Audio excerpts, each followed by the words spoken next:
शांत हो बाळा, शांत हो. कसं शांत हो राजे, सांगा ना मला. मी काय करू? फिरणारा ना माझ्या मागे लागलात. काय चुकी हो राजे माझी? काय चुकी? मुलगी म्हणून जन्माला आली ही माझी चुकी, की घरातून बाहेर पडली ही माझी चुकी?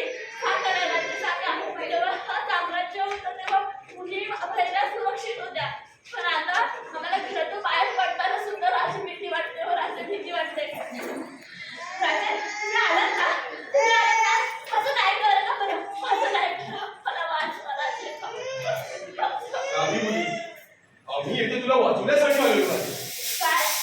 काय राजे? तुम्ही मला वाचवणार आहे? आम्ही तुला इथे वाचवण्यासाठी आलो आहे. आणि का म्हणून वाचवावं आम्ही तुला? उद्या पुन्हा असाच प्रसंग आल्यावर पुन्हा हतबल होण्यासाठी, रडण्यासाठी की या परमेश्वराकडे याचना करण्यासाठी? सांग मुली, का वाचवावं आम्ही तुला? राजे, तुम्ही काय करू? काय करू? अगं, साक्षात आई जिजाऊंची लेक ना तू. याच भूमीवर, या मातीतच माझ्या आऊसाहेबांनी जन्म घेतला. या मातीच्या रक्षणासाठी माझ्या कित्येक मावळ्यांनी आणि वीरांनी त्यांच्या प्राणाचे बलिदान दिले आणि याच रक्तामध्ये, याच मातीमध्ये त्यांचे रक्त सांडवले.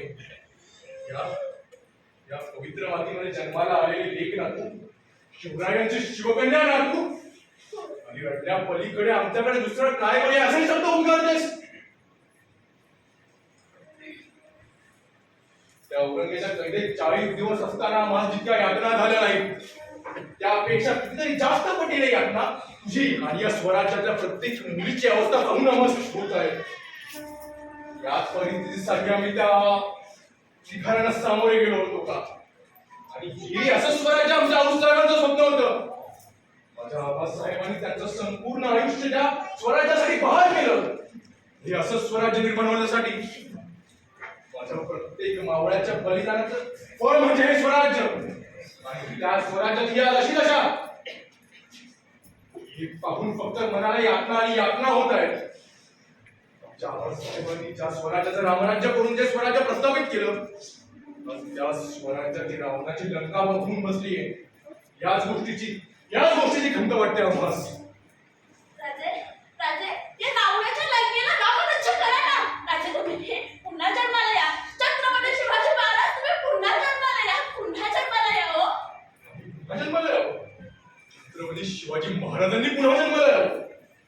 छत्रपती शिवाजी महाराज पुन्हा जन्माला येतील, पण तेव्हाच जेव्हा महाराष्ट्रातल्या घराघरातली स्त्री या आऊसाहेबांसारखे सामर्थ्य बाळगेल. आणि आऊसाहेबांचे सामर्थ्य उडी बाळगणारी स्त्री ही याचना करत नाही.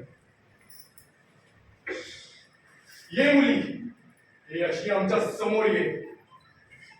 तुझ्या आतल्या रणचंडीला झालो, तुझ्या आतल्या जगदंबेला झालो. तूच प्रकाश आहेस, तूच शक्ती आहेस, तूच शक्तीचे स्रोत आहे. तुझ्या आतमध्ये साक्षात आदिशक्ती बसते. तुझ्या आतमधल्या शक्तीला झालो. जे बाबा तुझी घरी वाट पाहत आहेत ना, तुझ्या आई तुझ्या वाटेकडे डोळे लावून बसली ना, त्या आई वडिलांसाठी झड, त्या आई वडिलांसाठी सगळं तुझ्या पाठीशी आऊसाहेबांचा आशीर्वाद आहे. तुझ्या मनी छत्रपती शिवाजी महाराजांचं सामर्थ्य आहे.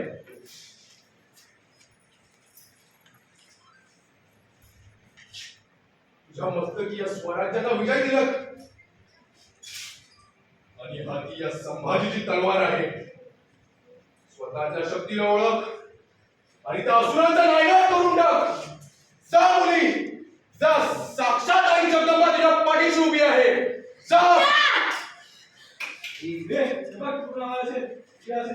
या राक्षसाने या आमच्या खालच्या औलादींना.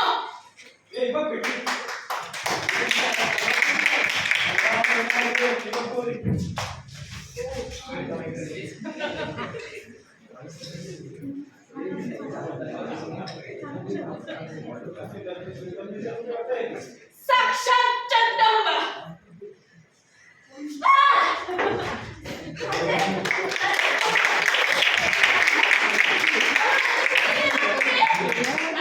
अहो राजे, कुठे गेला? अहो, ऐका ना राजे, राजे, ऐका ना. राजे, या ना. राजे, मला तुम्हाला डोळे बघून एकदा पाहू दे. एकदा पाहू दे ना राजे, तुम्हाला डोळे बघून. राजे, राजे, या ना. महाराज, महाराज, महाराज.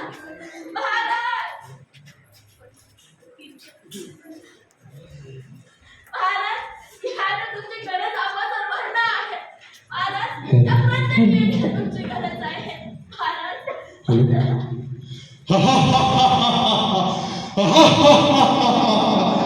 चुकतेस रणरागिनी, चुकतेस. या संभाजीला शोधण्यासाठी तू चुकतेस. या संभाजीला तुझ्या सभोवतालीच शोधू नकोस. या संभाजीला कोणत्या मूर्तीत शोधू नकोस. तुझ्या मनी आऊसाहेबाचं सामर्थ्य जागव, उरीस किंवा विचार बाळग आणि त्यानंतर पुन्हा एकदा स्वतःच्याच अंतरंगामध्ये या संभाजीला शोध. हा संभाजी तुला तुझ्याच अंतरंगामध्ये वास करताना दिसेल. स्वतःच्या शक्तीला ओळख. हा संभाजी तुझ्या आतमध्येच आहे.